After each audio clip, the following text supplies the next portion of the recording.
And another big thing that I have conversations around are vulnerabilities, vulnerability management. And the way I try to like to frame this is if you've got an organization that's on a monthly patching cycle, or maybe they're even doing quarterly scans to meet compliance requirements, there's a lot of folks out there.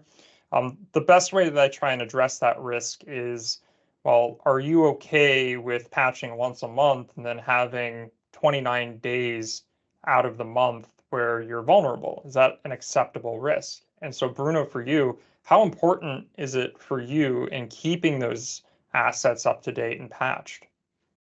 It's extremely important because, like you said, those are, an attack vector that hackers can use to gain access to your network and to your systems.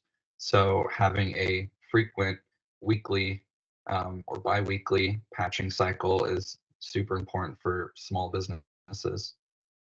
So you lean more, and I imagine being in the defense space, you lean more on that continuous scanning and patching cycle.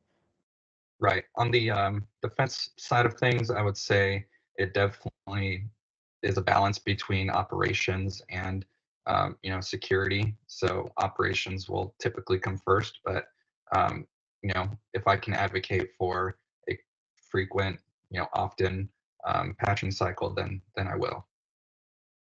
And just to follow up on that, why do you think folks aren't adopting that as readily as they should be? I mean, is it not having mature processes in place, or maybe they don't know any better?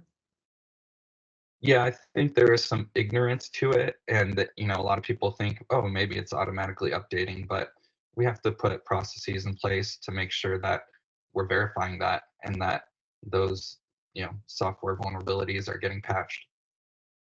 There's a time too, about 20 years ago, I'm dating myself, where the patches were worse than what they were patching. And so there's some mentality to that as well is, oh, okay, let's leave it out there a couple days and make sure it's okay. So some of your senior management may be around my age and still have that mentality of let's let them get the bugs out of the bug fixes.